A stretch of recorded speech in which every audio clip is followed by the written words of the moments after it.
Sorry, we just got a few people coming in and I just want to make sure we let them in before we begin. Okay, I think that's everyone for right now. So hello and welcome to Diggin In. I'm Lindsay Randall, the host of the speaker series. And Diggin In is a series of live presentations with archaeologists from around the country, co-sponsored by the RS Peabody Institute of Archaeology and the Massachusetts Archaeological Society. Today is our last episode for season 1, and we hope you will join us on Wednesday, January 27th for the start of season 2. We have some great lectures lined up from privies to Comanche rock art. Viewers are able to submit questions directly to me via the chat function on the side of your Zoom screen. And at the conclusion of the presentation, we will give our speaker time to answer as many questions as they can, with the understanding they might not get to all of them.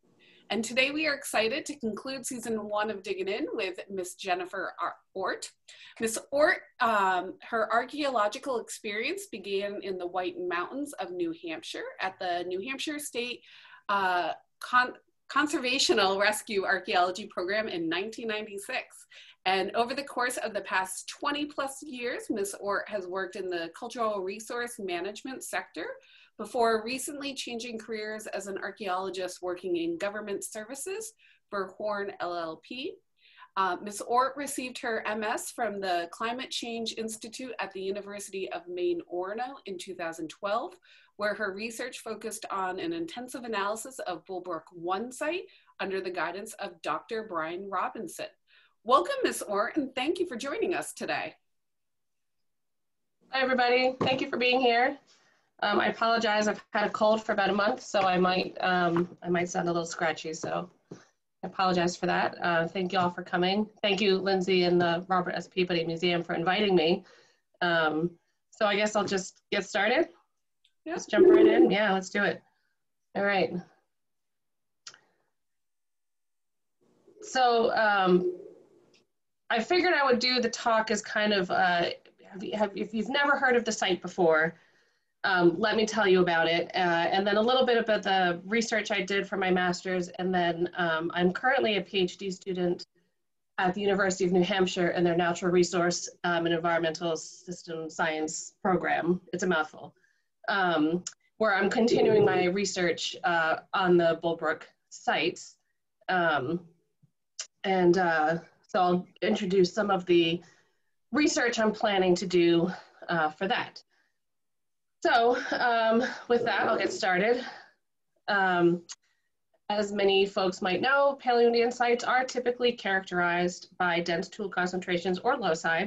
These are typically, sorry? You're not sharing your screen. Oh, I'm not? No. Oh, no. All right, I'm sorry about that. Let's try that again. Where am I? Share screen. There we go. This one. Share. Yay! There. Huzzah! We can do science. Just not computers. Yep. Okay. How's that? Perfect. Yay! All right. So here we are. Diners, drive-ins, and caribou dives. I need to move this guy so I can see. There we go. So anyway, so Paleoindian sites are typically characterized by these dense tool concentrations. We also call them loci. And these can be related to either long or short-term occupations, and also repeated occupations over time. In fact, we have some recent excavations at the Tennant Swamp site in New Hampshire that kind of give us an idea of what internal characteristics of these loci might look like. Ethnographically, these are not uncommon. People gather for all certain reasons, for time periods, for what activities are taking place, and the size of the group. We've also seen activity patterning in many sites in the Northeast.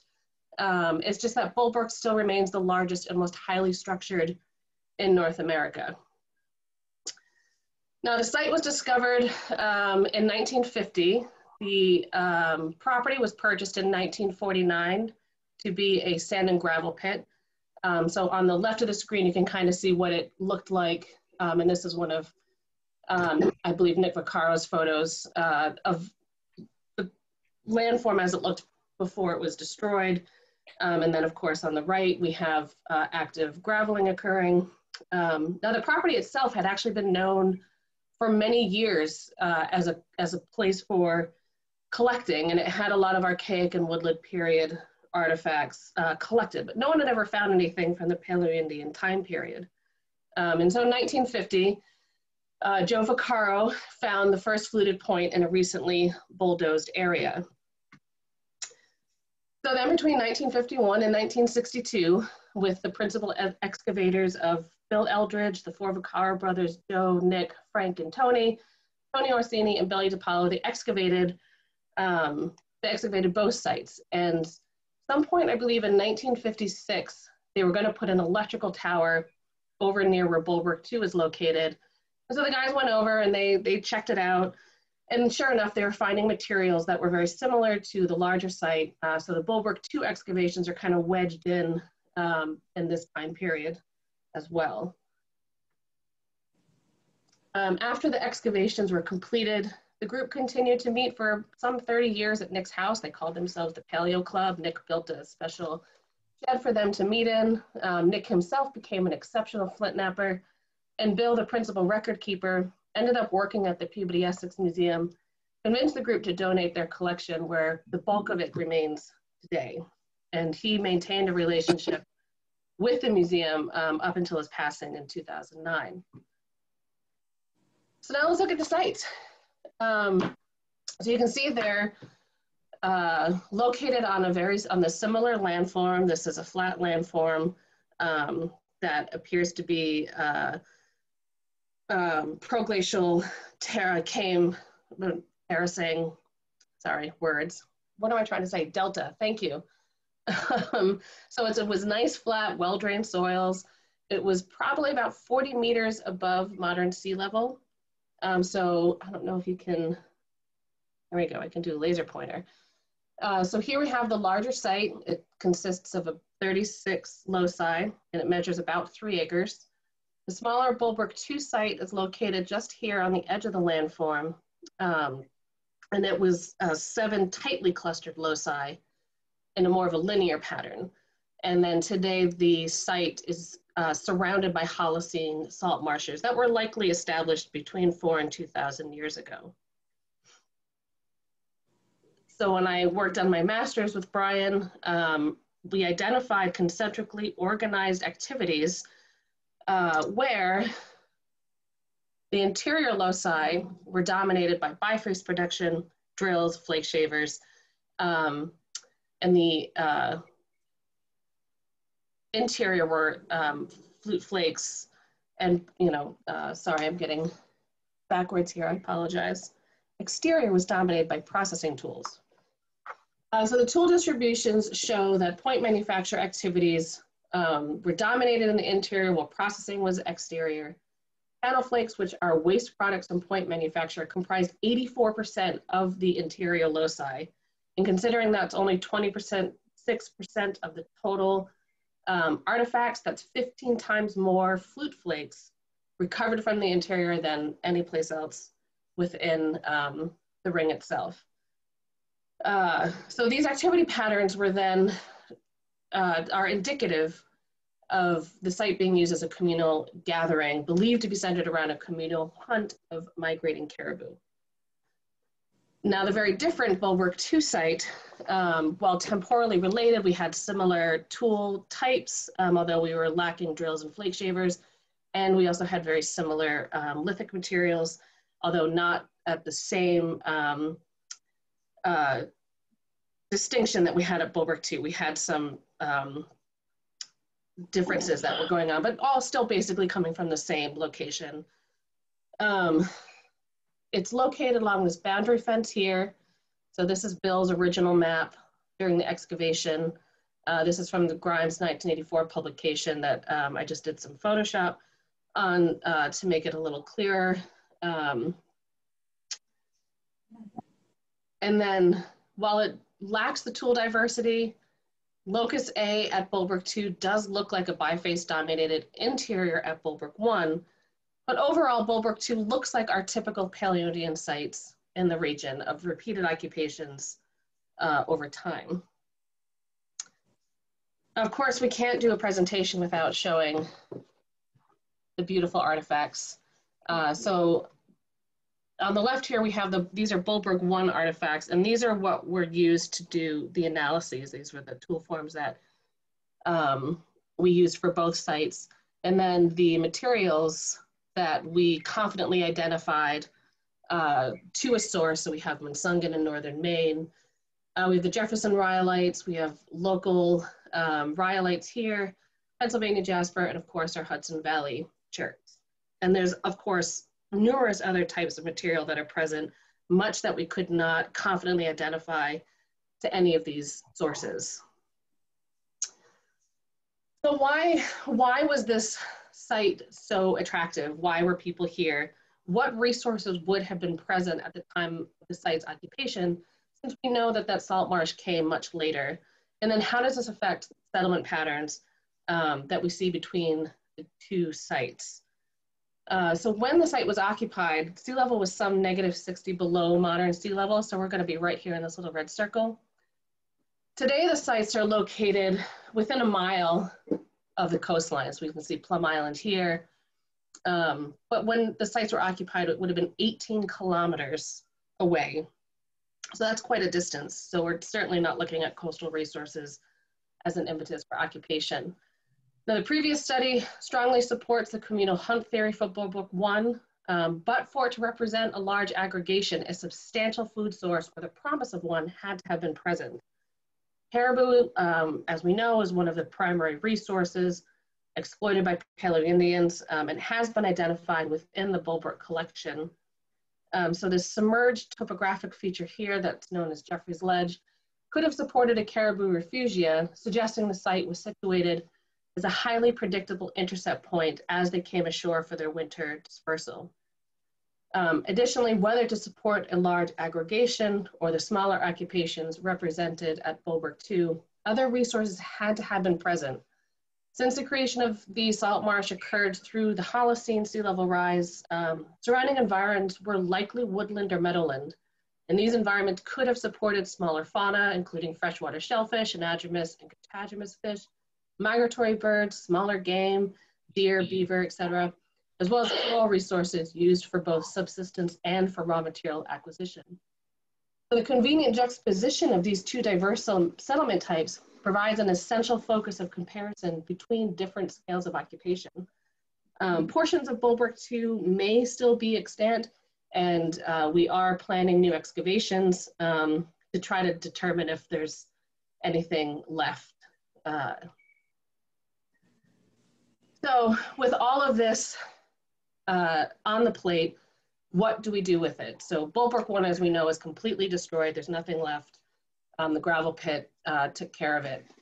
But we still have potential extant parts of Bulbrook 2. And we also have a lot of environmental aspects we can look at. And in the age of technology, we have a lot of computer modeling and remote sensing that can be done to maybe try to help answer some of these questions. So one thing that I did recently for school was a suitability model. This was done very simply. I literally only based it on Bulbrook just to keep it simple. And I took 5 environmental parameters. This was slope, aspect, distance to linear water features, distance to water bodies, and superficial geology. I converted each of these data sets into a raster format where each cell was reclassified, the number between 1 being high, meaning high sensitivity for an occupation, and 5 being absolutely not. It's marsh, no one wants to live there, so that would be a no. So each cell could have a value of no less than 5 and no more than 20. And then here we have anything between 5 to 7 is considered high, 8 to 10 is considered moderate, low would be 11 to 15, and no is 16 to 20. And again, this is also first order approximation. So I'm not taking into account the Pleistocene landscape. I'm literally just using modern data sets to create this model. And so then you reclassify. So here, for example, is a reclassification. I'm sorry, this is the superficial geology for a 10-mile radius around the Brook 1 site. And then here we have it reclassified. So you can see high sensitivity is red, moderate is green, low is blue, and then no is in yellow. So that was an example of one of the data sets. Then we combine that, all 5 of those into one, and we get this final model here. So that areas considered to have high sensitivity that could have similar paleo aggregation sites were 11.5% of the total model. So that's again, values 5 through 7. And this follows a normal deviation curve. It indicates that values within the center of this distribution are very close to random, and we're not diagnostic of preferred aggregational landscape. So that would be these peaks here. It doesn't mean that there's no aggregation site. It just means that there's no special consideration with regards to landform when if it was occupied. The end members here on the curve indicate they are incredibly rare and suggest that certain landforms are being preferentially selected based on certain criteria, and they are in fact would be very rare. So then similarly, end members on this side signify no possible occupation of these landforms. And then that's basically what this image is showing you, just in a prettier picture than a table. So I'm hoping to expand on that suitability model. I'm also going to look at caribou species distribution modeling. So they've done this quite a bit in Europe, although I haven't seen much done here in the States. But ideally, you do something very similar where you look at all these environmental layers, you look at how a species distributes itself across a landscape, and then you get a potential current distribution, and then you also get a potential Pleistocene distribution by trying to import these ideas about what the landscape looked like. And the idea for that is to try to identify places where caribou may have been across the Northeast during the late Pleistocene using these environmental data. And then with that, we can use something called CircuitScape. And CircuitScape uses algorithms from electronic circuit theory to predict migration routes in similar landscapes. So the cells in a raster are attributed to a resistance value, that's probably like a landform that blocks movement through an area. And then you use least cost corridor analyses and circuit theory to basically map where animals could move about. So this example here from Asia shows snow leopard movements where the blue-green represent probable dispersals and the red-orange are low probability. And then black hashed are core habitat areas. So ideally, it would be something we could try to model how caribou not only were moving across the landscape, but then, you know, where high probability of movements could have been. And we can apply that to our suitability model and other Paleoindian sites within the region and just see how they all match up together. Also plan to do some geophysical and remote sensing surveys. So on the left here, we have an example of a digital elevation model of, God, it's not that recent now with the pandemic, but it was a UNH field school at a 17th century garrison site in Durham, New Hampshire. And the drone was flown and then the DEM model was created. And what it does is it gives us this really nice high resolution picture of the surface of the ground. And we can hopefully use that then to identify parts of the landform that seem really attractive. An example or comparison, I should say, is this one on the right. This is also a digital elevation model from LiDAR. You can see it's a lot more it's not as well defined, and that's because this is coming from satellites. The one on the left came from a drone. So ideally, if we fly the drone, we should get better detail of the landform itself. We also did do a very preliminary GPR survey of this landform. So you can see these are our track lines here. We're just checking it out, really. But we're hoping to do something similar across the salt marsh here, mostly because it's non-destructive. We could, try to do some kind of salt marsh core, but then you're, trampling on grasses, you're coring into the ground, and it just becomes kind of messy. So a GPR is a nice way of just remotely sensing, and we can hopefully get a sense of what beneath this marsh looks like. We also had some magnetic survey done. This was, I went back in 2014, I think. So the magnetic, anything that's green is negative. So means no alteration to soils. Red are positive magnetics, which are typical readings for archaeological features. Heavy green and heavy red pairs or dipoles, as shown in feature B here. If oriented at a north-south, they indicate iron or historic features. Feature C, which is red without a green dipole, suggests archaeological magnetics. So this again was also very preliminary. You can see we only did 2 little sections of the landform, but it gives us a sense that the landform at Brook 2 is relatively pristine. There's not a lot of historic alteration to the soils themselves. We do have an iron fence out there, so we may have been picking up, that might be actually what B is. But other than that, it's not very noisy. So it's indicative of a nice, pristine landscape, which, as you know, in New England can be quite rare. And so each of these methods are designed to further the understanding of the paleoenvironmental characteristics that made Brook seemingly unique, but also contributing new information pertaining to the seasonality of the occupations and resource acquisition, hoping to refine the relationship between the 2 sites, and then really the suitability model to try to figure out where other Brooks could be located within the region. And then contribute to the overall regional mobility patterns of Paleoindians.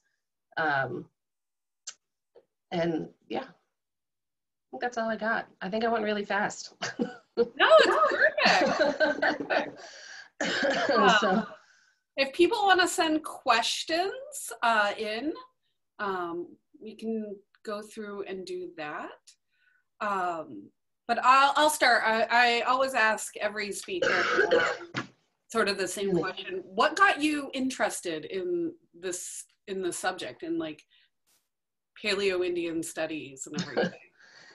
It was scrap. It was 1997, and that was the first year they worked on the Israel River Complex in New Hampshire. So I kind of fell into it by accident, and just by being a part of the field school program, which is a magnificent program, and I highly recommend it to everybody. And then I supervised the field school in 2004 and ended up finding the Potter site. So when I had gone to Orno, my intent was to do the Potter site, and Brian was like, that's great, but I have this other project I'd really like you to work on. So it worked out well. Brian could have talked to anyone. Yeah, it didn't take long for him to talk me into that. I mean, who would pass up an opportunity to work on such a site, you know?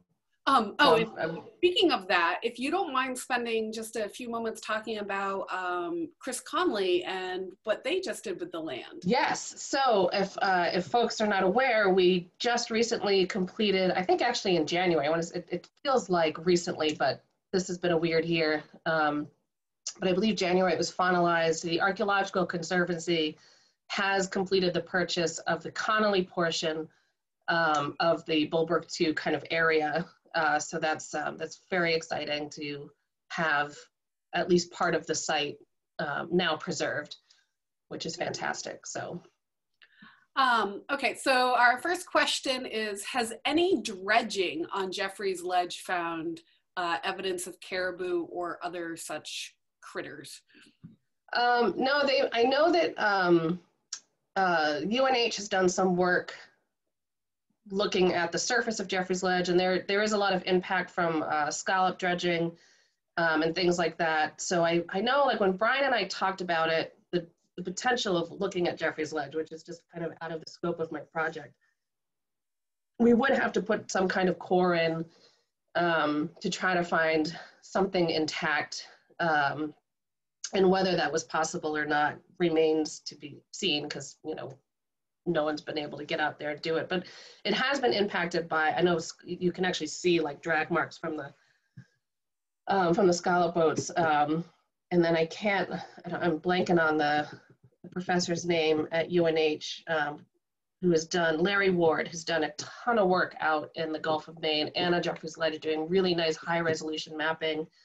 And they've done some really great work. They had a poster at an NEGSA within the Raleigh River, which is the river that comes out into Plum Island estuary, and the Egypt and Muddy rivers that are on either side of the Brook landform form the confluence of the Raleigh. So they've done some work in there, and that was actually how we have the dates for the Holocene salt marsh creation, because they had done some coring out there to kind of establish that timeline, which has been great. But yeah, there's I think more of the computer modeling is going to hopefully, I don't know if it's going to definitively answer the question, but I think it will just put us in the right direction. It will give us a sense of where they may have been at Georges Bank. There's a lot of other places that the refugees could have been located, considering there was a lot of available land at the time the site was occupied. Just the convenient location of Jeffrey's Ledge, so close to Cape Ann, I think has always been kind of the focal point, but it's all still kind of speculative. Okay. Our other question is, what are the reasons to think Brook 1 and 2 were occupied at different times, or alternatively at the same time? So the morphology of the lithics themselves, we don't have the same diversity at Brook 2 that we have at Brook 1. So they just look very different, not only in how the locusts are oriented. They're really tightly packed. Some were overlapping. I think there were two that had to kind of like a question mark, because they're just might be not real. And then I think locust E might be like two locusts combined, because it just was so large. So it doesn't have the same discreteness of patterning that we see at Brook 1. We also have very different we have similar tool forms, but again, we're lacking those drills and flake shavers that were at Brook 1. Although I think Brook 2 might have like a couple flake shavers, but not in the same, like, there was a lot at Brook 1. And then of course drills, there was a ton of those at Brook 1 as well. So we're not seeing the same tool diversity or predominance of lithic material between the two sites. So they just look very, very different to each other. The tool typologies are very similar, so we feel that they are within the same time frame, but we can't definitively say, based on the data we have, that they were occupied at the same time. Okay. We have a question on vegetation. We know what the dominant vegetation types were during these occupations? I think it's like a pine mixed forest in southern New England, the time the site is occupied. And so, yeah, you have a lot of pine, I think oak, kind of your typical folks around for tree species. It would have been a little bit colder, so I think you would have had more of the kind of the pine dominated forest, but it would have been mixed woodland. Okay. Well, those are the questions we have. Thank you, Jen, for joining us today. And everyone else, please join us next year in January 27th for our first episode of season 2. So thank you everyone for joining us. Yeah, thank you everyone for coming.